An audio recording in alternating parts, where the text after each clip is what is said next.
Patrick Vieira est de retour à Dakar, mais cette fois ce n'est pas pour parler du passé.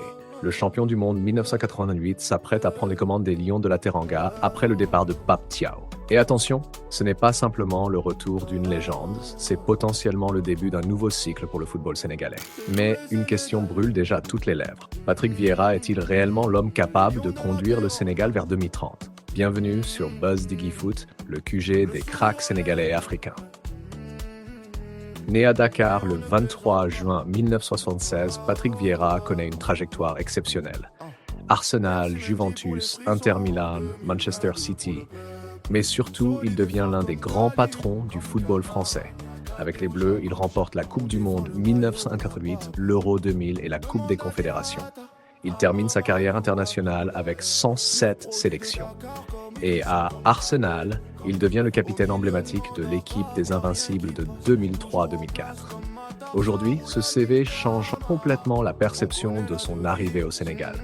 Vieira ne débarque pas comme un technicien inconnu, il arrive avec une expérience du très haut niveau et surtout avec une légitimité énorme auprès des joueurs internationaux.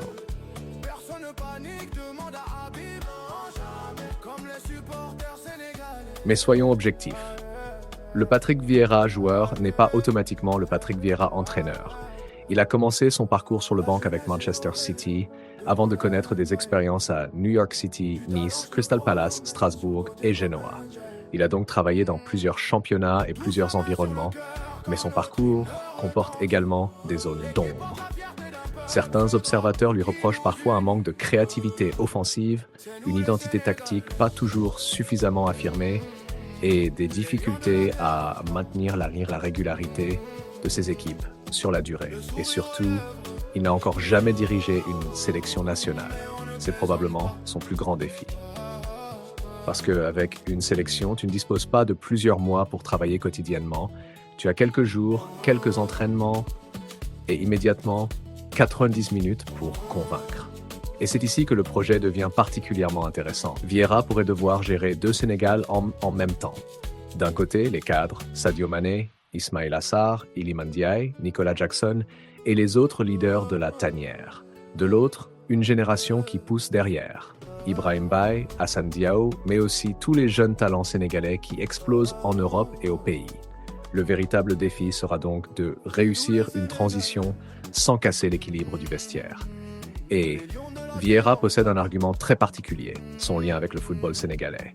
Son implication dans le projet Diambar lui donne une connaissance du développement des jeunes talents et du football local. Il peut donc potentiellement devenir un pont entre la formation sénégalaise, les binationaux et l'équipe nationale.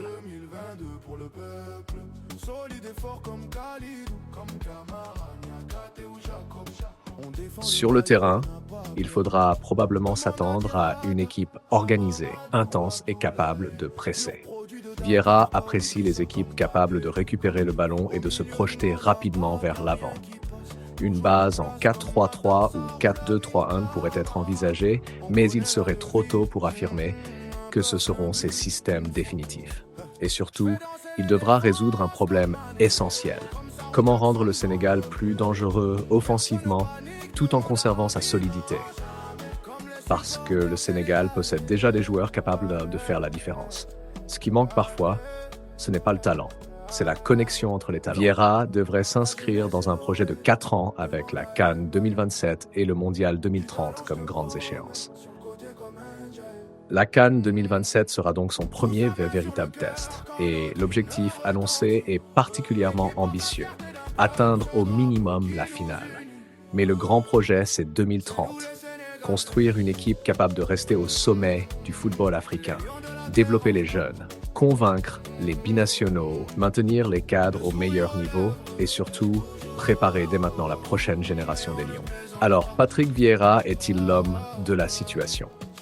Impossible de le savoir aujourd'hui. Son CV est immense. Son leadership est incontestable, son expérience européenne est précieuse. Mais son expérience en tant que sélectionneur reste totalement à construire. Et c'est justement ce qui rend cette aventure aussi fascinante.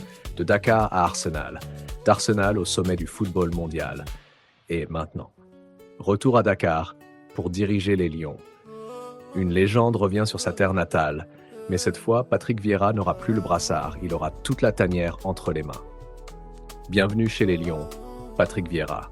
Et vous, les Gaïndés? Patrick Vieira, oui ou non pour le Sénégal? Dites-moi votre avis en commentaire. Abonnez-vous à Buzz Diggy Foot, le QG des cracks sénégalais et africains.